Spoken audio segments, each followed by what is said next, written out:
Okay, so this example is going to involve laryngeal features, and in particular, it's going to involve the phonetics of voicing and aspiration, which involves this voice onset time measurement that we outlined earlier in the class. So if you need to review what voice onset time is, maybe go back to one of those earlier videos where I introduced this when we were talking about co-articulation in particular. There's a big section on voice onset time. Let me briefly summarize this. When we're talking about contrasts between voice stops like ba, voiceless unaspirated stops like ba, and voiceless aspirated stops like pa, one of the really important properties here is going to be the relative timing of your glottal gesture. And that's represented down here on the B line in these examples, where your vocal cords are going to start out together. This is in between two vowels, so something like ah, and then they're going to separate for the stop, pa, and they're going to stay apart into this following vowel. You're going to get this aspiration period because the vocal folds are still spread, while in this case your lips have now opened and are allowing a vowel-like articulation, even though your glottis hasn't reclosed yet. So it's the relative timing of the release of the oral constriction, and that's indicated in this A line here. So ah, articulators together, ah, and they're apart again. The timing between the release of this oral constriction and what your vocal folds are doing. So in a fully voiced stop, they're just going to continue voicing throughout the closure. In a voiceless stop, your vocal folds will pull apart and not allow voicing during the closure of the stop, but they'll come back together again and voicing will resume roughly when the vowel starts in the following sound. So this is going to be 0 voice onset time because the offset between the oral release and the glottal voicing gesture is roughly 0. In the aspiration case, where you get a substantial lag between the oral release of the constriction and the glottal voicing gesture, this is going to be positive voice onset time. And in the voiced case, where there's a negative lag, right, voicing is going before there's even a release, we call that negative voice onset time. Right? And so this is going to be a super important property to pay attention to if we're trying to perceive voicing contrasts. Because this involves the period between the stop release, this oral constriction release, and the following vowel, right, when voicing resumes in that following vowel, it means that laryngeal features are going to be easier to hear in some contexts than others. In particular, when you're before a sound like a vowel with a strong formant structure and strong voicing, it's going to be really easy to hear what the relative timing is between these stop releases and the glottal states that you're in. But to the extent that there's less voicing or less strong voicing or less formant structure, this is going to be much harder to hear in those contexts. And what I said in that earlier handout is that this turns out to be important in determining where languages do and do not allow stops of various types. So let's take a look at how this works out in principle. So we'll start with English, and we're going to look at, for the next 3 examples, the distribution of voicing features in word initial and word final position in simple words. For the most part, again, if you can't just immediately look at these data and know what's going on with voicing, it's worth making up a chart. So I'll do that in Excel here. Do I have this in my screen? Yeah, that looks pretty good. Okay.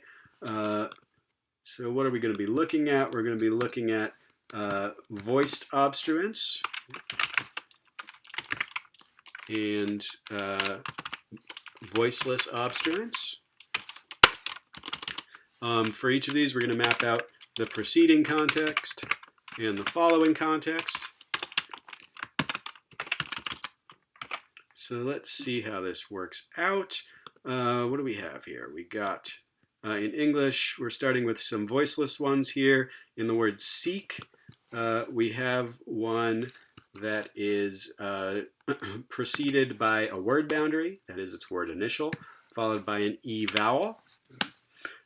We also have a final voiceless one there, so k is following an E vowel, and is followed by a word boundary. It's at the end of a word. Same context in bit for the voiceless alveolar stop t, except it's following a lax vowel and is otherwise at the end of a word. Any other ones? Vat is following yet a different vowel and is at the end of a word. Soothe, kid, stuff. So what do we have there?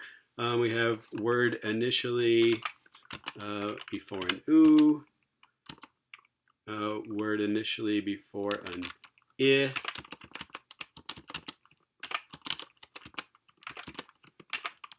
Stuff, we have it word finally following that wedge vowel and let's take a look at some of the voiced ones now. So I'm not seeing any particular generalizations here. It can be before a vowel, be after a vowel, be at the beginning of a word, be at the end of a word. What about the voiced ones? Well, we have bit, so that b sound, a voiced labial stop, is going to be at the beginning of a word and is followed by the lax vowel I. We have vat, that's at the beginning of a word, followed by the low front unrounded vowel a. We have soothe, that has a final voiced fricative. So we're looking at all the voiced and voiceless obstruents together here, assuming that they're all going to pattern roughly the same. They do in English. Kid has a final voiced stop, voiced coronal stop, and that's following one of these lax vowels, I. Any other ones in here? Love, pig, big. So we already have this word final following I context. We have word initial preceding I. Any other ones we need to? Oh, love. So that's word final following the wedge vowel.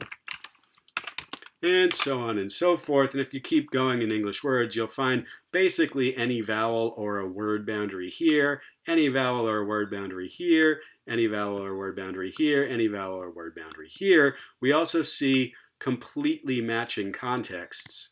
For instance, word initially before an I, that shows unambiguously that this feature must be contrastive. In that context, we find this context matching exactly. That means there's a minimal or near minimal pair in the data set. So pretty clearly, this feature, voicing in English, is contrastive both at the beginning of a word and at the end of a word, before a vowel or not before a vowel, following a vowel or not following a vowel, right? We're getting contrast in all these different positions here, and there's a number of minimal and near minimal pairs in this data set. You might be able to just look at this and say, ooh, truth and soothe. That's a minimal pair for word final voicing, or a near minimal pair because they're both preceded by an oo vowel, both followed by the end of a word. Therefore, this voicing feature is unpredictable in that context. It must be contrastive, phonemic, lexical, however you want to describe that. Same thing for stuff and love. Same thing for bit and pig, and so on and so forth. So free contrast in English for voicing with regard to these particular contexts. Okay, next, what about tie? What do we find here? Well, let's do the same thing. Get rid of these things that we just got from English and try the same thing for tie. And we find in tie, the first word has a voiced bilabial stop before, oh, sorry, I need to get out of my IPA notation in order to get that pound sign. Okay. That's before an ah vowel. We find voiced D before an E vowel word initially. Any other voiced ones in here? Chat, yisi, plong, pen, pa, pri. Oh, we're going to have three categories. We have aspirated, voiceless, unaspirated, and voice stops in tie. So this should be interesting.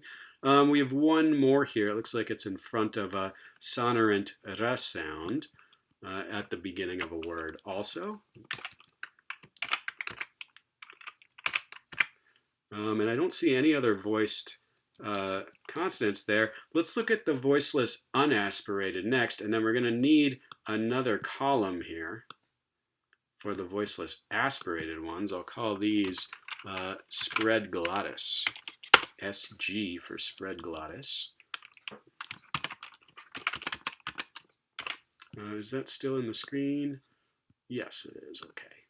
All right. So how about some voiceless unaspirated ones? Well, we find one word initially before an ah. Oh, looks like that matches the exact same context as a voiced one. So we have a near minimal pair for voicing with ba and gan. Looks like we have a voiceless unaspirated one word finally, following an aw vowel, another one following an ah vowel word finally here. So let's notate those. Whoa, how do you get an aw vowel? That's not it. There it is.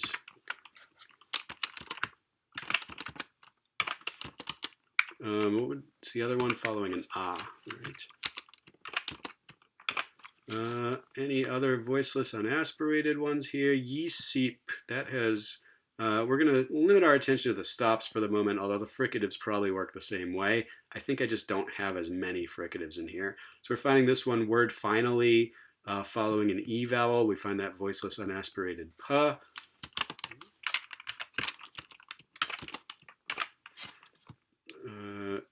Any other interesting contexts for these voiceless unaspirated ones? Word initially before an A vowel.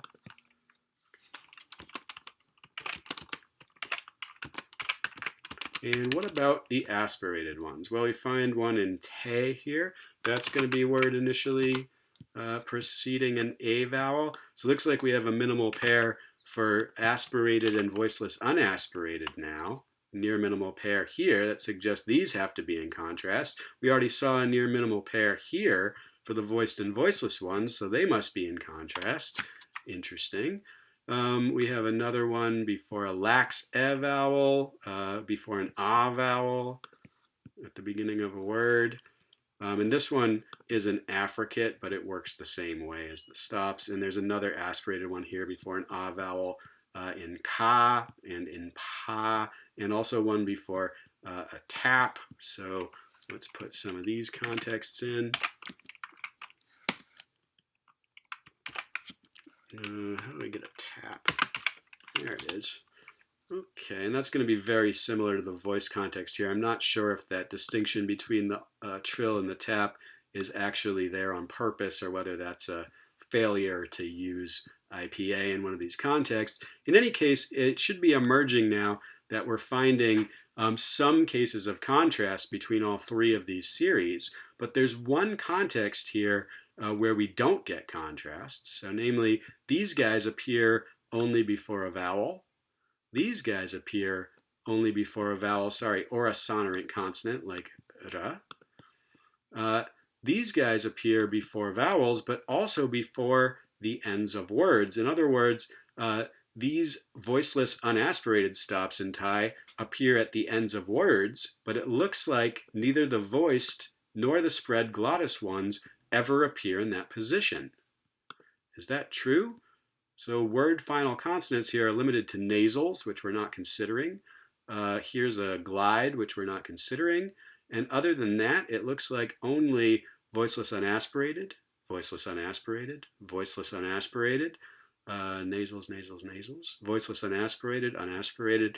Yeah, those are the only stops or obstruents that we find word finally. And I'm assuming again that these data are representative. In real life, you'd need to look at a lot more Thai words before drawing any strong conclusions. If I put a little data set like this in your handout, I am guaranteeing more or less that this is representative of the language. So what would you call this distribution of voicing and aspiration contrasts? Looks like a case of positional neutralization. So we have a three-way laryngeal contrast: voiced, voiceless unaspirated, and voiceless aspirated before a vowel or in word initial position. But we don't have either of those contrasts at the end of a word, that is, not before a vowel. We have only the voiceless aspirated ones. Voiceless unaspirated ones. So interesting. It looks like the contrast neutralizes here. You could call it word final position. You could also call it not before a vowel. And that would be directly relevant to what we just talked about with voice onset time. We saw that all three of these categories are going to rely on VOT to be distinguished from each other. If you don't have any following sound, especially not a following vowel, it's going to be pretty hard to figure out the VOT of a sound like this.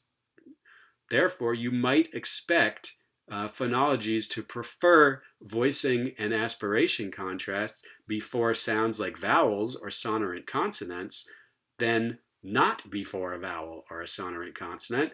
And it looks like Thai has some sort of a pattern that works that way. Next up, German. Let's take a look at German here. Where do we find voiceless and voiced obstruents? And again, we're going to limit our attention mostly to is it before a vowel or not before a vowel. That's what we're focused on at the moment. And so just looking right here at the beginning, we find here a voiced bilabial stop b occurring at the beginning of a word before an ah. I'm going to leave out vowel length here because I am just declaring that it's not relevant to the distribution of voicing contrasts. We find in glai, it looks like it's before a sonorant consonant. Any other voiced stops here? Enda following a nasal before a schwa vowel. Any other ones here? Geduld, that has two. We have one word initially before a schwa vowel. That didn't work, the schwa vowel. Here we go.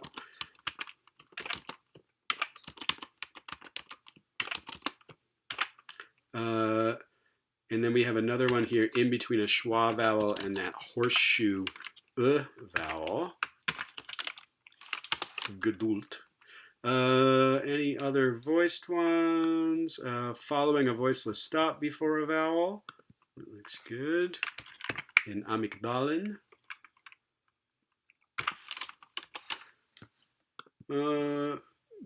Geba.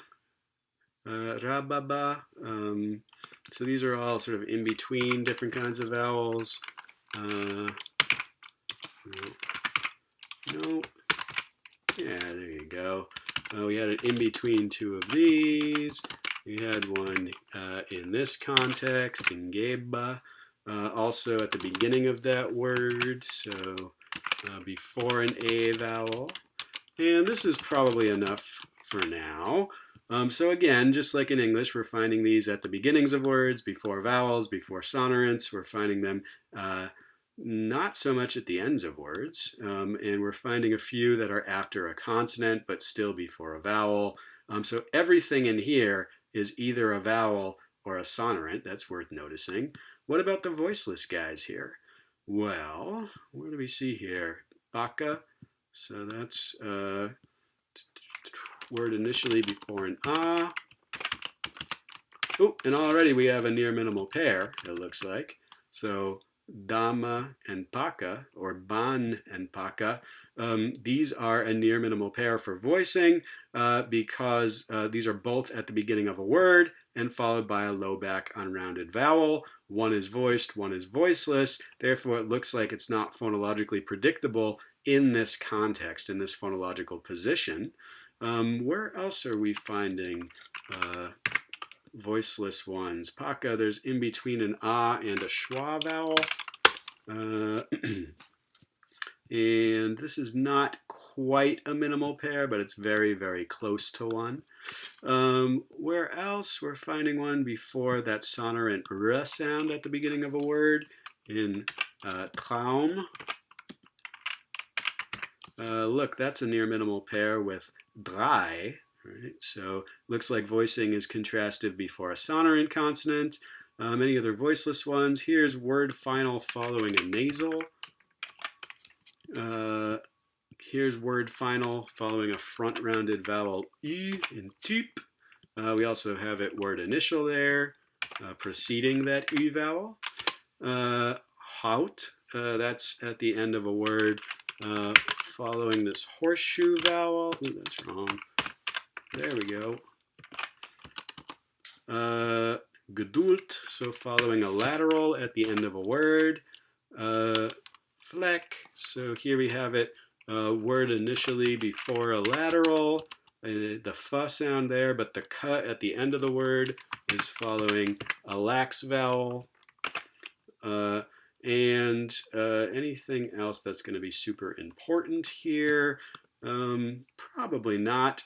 But let's take a look at what we've got so far, because we already have a substantial collection here. We're seeing that these voiced obstruents are limited to contexts preceding a vowel or a sonorant consonant like ra. And this is actually a uvular approximant, even though it's written here with the IPA symbol for a trill. It's a uvular approximant in most varieties of German.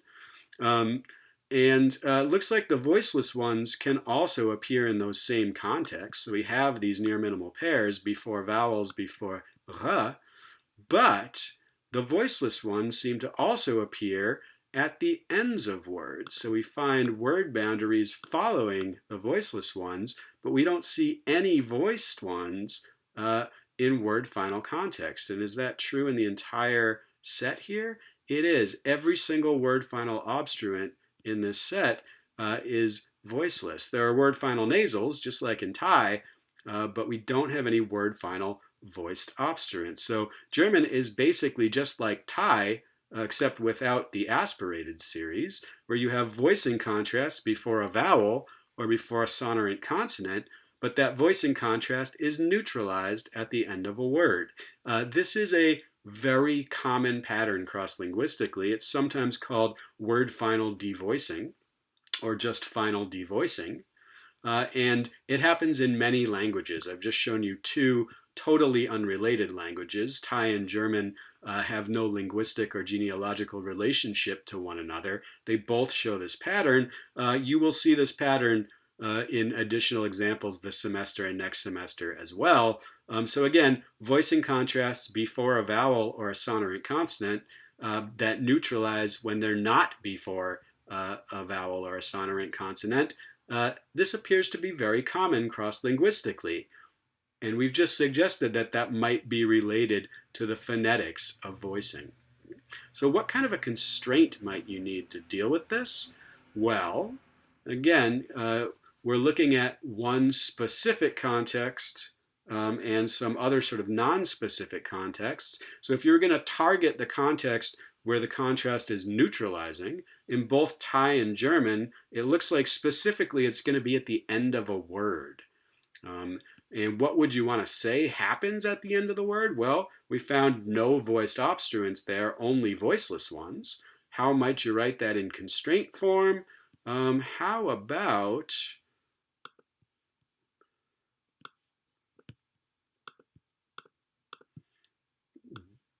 saying that you can't have, right, so star plus voice, and what's an obstruent? Minus sonorant. Don't have any voiced obstruents at the end of a word.